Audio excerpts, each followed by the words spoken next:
ख्वाजा साहब, सबसे पहले ये बताइए कि कल मरियम नवाज शरीफ साहबा ने इस्तीफ़ों का इशारा दिया और कल आपने भी लाहौर में एक तकरीर की, आपने भी उसमें इस्तीफ़ों की बात की। तो क्या आप समेत मुस्लिम लीग नून में इत्तेफाक हो के असम्बलियों से इस्तीफ़े दे देने चाहिए? मीसा बहुत बहुत शुक्रिया। बिस्मिल्लाह रहमान रहीम। जो इस्तीफ़ों का जो फैसला है, मेरा ख्याल है कि काफ़ी अरसे पहले जब एपीसी हुई है इस्लामाबाद में, उस वक़्त ही एक फैसला किया गया था इस्तीफ़ों का। और ये तय हुआ था कि ये तहरीक का जो नुक्ताए अरूज होगा वहाँ पे जाके इस्तीफ़े दिए जाएंगे। अभी 13 दिसंबर का जलसा है, उसके बाद हो सकता है लॉन्ग मार्च जो है वो हो इस्लामाबाद की तरफ, और उसके बाद फिर इस्तीफों की जो है वो फैसला की नौबत जो है वो आएगी। लेकिन एक सेंटीमेंट पाया जाता है पीडीएम की तमाम पार्टीज में कि ये इस्तीफे जो है ना वो अब नागुज़ीर हो चुके हैं, क्योंकि जो असेंबलियां हैं वो ऑलमोस्ट डिसफंक्शनल हो चुकी हैं। वहाँ पे कोई लेजिस्लेशन नहीं होती। अगर लेजिस्लेशन होती है तो उसमें एस्टेब्लिशमेंट की मदद दरकार होती है हुकूमत को, और अगर लेजिस्लेशन वैसे कराने की कोशिश करते हैं तो आप पिछले 2.5 साल की कार्रवाई देख लें, ना कोई तहरीक इल्तवा होती है, ना कोई तहरीक इस्तेहकाक होती है, ना कोई और किसी रेजोल्यूशन पे बहस होती है, और कोशिश की जाती है। और प्राइम मिनिस्टर जो हैं वो मेरा नहीं ख्याल कि अगर गिना जाए तो 1.5-2 दर्जन हाजिरी हैं उनकी सारी की सारी जो है असेंबली के अंदर। तो इन असेंबलियों में बैठने का मेरा ख्याल है कि अभी ये एक गुनाह बिलज़्ज़त है कि इसको जारी रखा जाए। अच्छा, कल जी एक आप सवाल पैदा फरमाएं। होता है ख्वाजा साहब कि फ़र्ज़ करें कि आप इस तहरीक का जब नुक्ता अरूज पहुंचता है दिसंबर के एंड में या जनवरी में, आप इस्तीफ़े दे देते हैं। इस्तीफ़े देने के बाद क्या होगा, फिर क्या करेंगे आप? पीर साहब, एक आपको मैं आज के दिन के हवाले से एक बात करना चाहूँगा। जो जो आपने सवाल किया है उससे बड़ा रेलेवेंट भी है कि आज से 50 साल कबल आज के दिन जो है 1970 के इंतखाबात हुए थे। उनके नतायज को 1 साल मौखर रखा गया और उसके बाद जो है वो नए इलेक्शन जो है खाली सीटें करवा के उससे नए इलेक्शन करवाए गए। यानी जो अक्सरियती पार्टी थी उनसे सीटें ले ली गई और अपने मर्जी के कैंडिडेट जो है वो ईस्ट पाकिस्तान में मुंतखब कराए गए। यही वोट की जो इज्जत है उसको, पहला जनरल इलेक्शन हुआ था जो अडल्ट सफरेज के ऊपर हुआ था पाकिस्तान में। पाकिस्तान बनने के बाद जो है नेशनल इलेक्शन, प्रोविंशियल इलेक्शन होते रहे, लेकिन नेशनल इलेक्शन जो 51 का जो है प्रोविंशियल इलेक्शन वो अडल्ट सफरेज पे हुआ था। तो वो वोट को पामाल किया गया, वोट की इज्जत को पामाल किया गया। एक वर्डिक्ट पाकिस्तान की आवाम ने दी, दोनों जो पाकिस्तान के बड़े जो मगरबी पाकिस्तान और मशरकी पाकिस्तान ने, और उसका नतीजा क्या निकला? मुल्क 2 लख्त हो गया।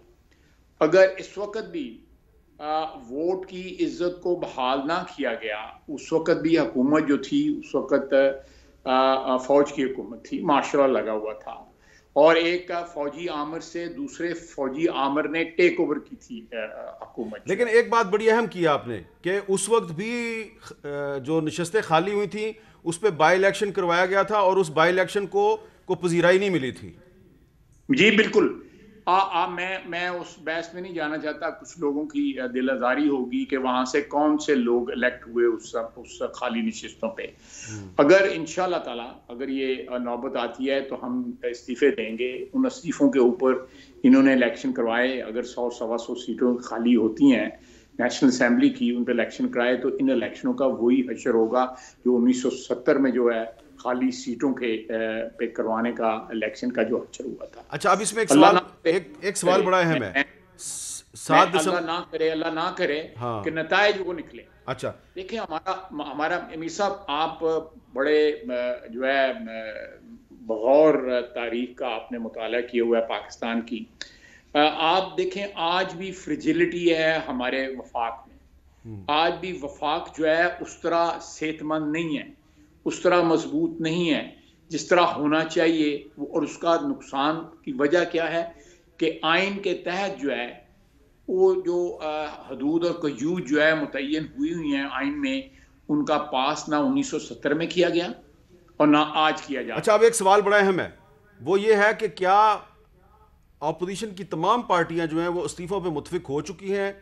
आपको पता है मैं सवाल इसलिए पूछ रहा हूं कि पीपल्स पार्टी के बारे में कुछ लोगों का ये ख्याल है कि शायद वो तैयार ना हो।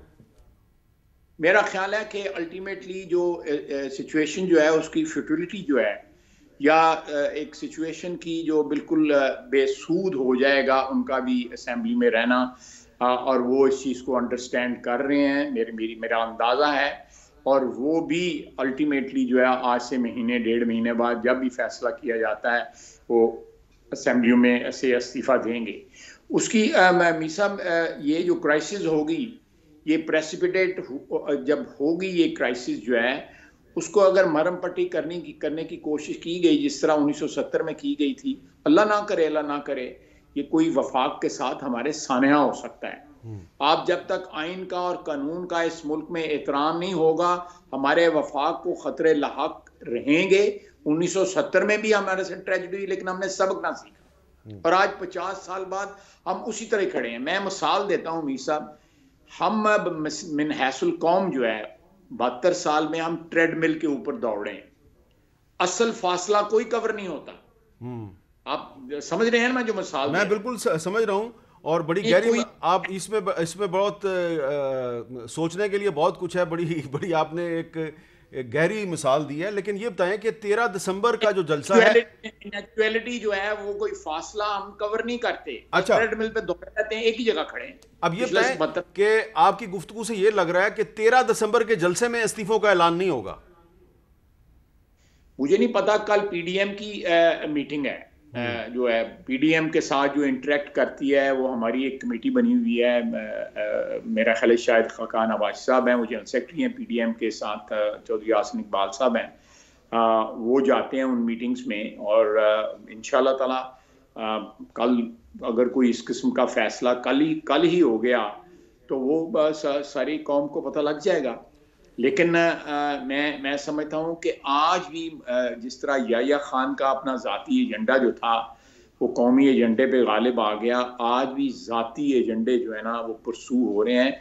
कौमी एजेंडा जो है, आपको भी पता है कि कौम की मईशत का क्या हाल है, कौम में करप्शन जो है किस तरह सरायत कर गई हुई है। 8 जो है वो ऑक्सीजन ना मिलने की वजह से केपी में, जहाँ पे जो है वो शौकत खान बड़ा अच्छा हॉस्पिटल है, उस जैसे हॉस्पिटल वहाँ पे बनने थे, वहाँ पे कोरोना के मरीज जो है कल जाम बहक हो गए हैं। ये तो हालात हैं। आप एलएनजी ले लें, आप चीनी आटा ले लें, आप बिलियन ट्री सुनामी ले लें, पता नहीं स्कैंडल्स इतने हैं कि जिसका कोई हिसाब ही नहीं। लेकिन ये बताएं कि इतने स्कैंडल्स के बावजूद क्या 13 दिसंबर को लाहौर में आप मीनार पाकिस्तान का जो ग्राउंड है उसको आप भरने में कामयाब हो जाएंगे? बहुत बड़ा ग्राउंड है वो। मीर साहब, मैंने कल 2 जलसे एड्रेस किए हैं। जलसे नहीं, कॉर्नर मीटिंग कह लें, जिस तरह इलेक्शंस में होती हैं। मेरा अपना अंदाजा है कि उन दोनों जलसों में जो है कोई 5,500-6 हज़ार बंदा होगा, दोनों को मिला के। अच्छा, इस तरह के दर्जनों जलसे हो रहे हैं इस वक्त लाहौर में। अच्छा, जारी और सारी है। कल मैंने फिर जाना है, बरादरम साद रफीक साहब के हल्के में एक जलसा है। तो अगर आप सिर्फ इनको ही, लाहौर के जलसों को ही अगर आप मिला लें, 2,500 3,000 का 2,000 का जो जलसा है, और वो दर्जनों के हिसाब से हो रहे हैं, तो इंशाल्लाह ताला भरा जाएगा। कोई नहीं, जो इस वक्त डिसकंटेंटमेंट है, जो एक मईशत और महंगाई के जो आपको ये नहीं लग रहा कि इस सूरत हाल में, जबकि कोरोना वायरस की जो दूसरी लहर है उससे काफ़ी खौफ फैला हुआ है, तो ये लोगों को इकट्ठा करना जो है ये उनकी ज़िंदगियों से खेलने के मुतरादिफ भी है? फिर सब इसका रिस्क जरूर है। मैं कथित तौर पे इनकार नहीं कर सकता कि जो है, मैं कल गया हुआ था जिन जलसों में, मैंने डबल मास्क पहना हुआ था। मेरी उम्र भी आपको पता है इस किस्म की है कि मैं हाई रिस्क एज ग्रुप में हूँ इस वक्त, तो ये खतरा जरूर है। लेकिन जो मुल्क को इस वक्त, लेकिन आप देखें ना खाई साहब, आपने डबल मास्क पहना हुआ था, लेकिन मरियम नवाज साहबा और शेख रुहेल असगर साहब नजर आ रहे हैं इस वक्त स्क्रीन पे, तो उन्होंने तो एक भी मास्क नहीं पहना हुआ, तो उनको कहें नहीं, कम वो से जिस कम मास्क तो वक्त पहन लें। मैं बोलने लगा था तो मैंने मास्क जो है हटा दिए थे मुंह से, लेकिन अदरवाइज मैंने पहना होता। मीर साहब, जो इस वक्त खतरात लाहक हैं इस मुल्क को, वो हम पता नहीं महसूस करता है, आम आदमी महसूस कर रहा है या मैं महसूस कर रहा हूँ या आप महसूस कर रहे हैं। इस वक्त खतरात जो है ना, हम बिल्कुल उनसे बेखबर हैं। हमें बहुत ज्यादा खतरात हैं। कोरोना तो एक खतरा है, बिल्कुल है, लेकिन हमारे इस वक्त एग्जिस्टेंशियल खतरात हैं, यानी हमारे वजूद को खतरा है, हमारी बका जो है खतरे में पड़ी हुई है मीर साहब। ठीक ये है।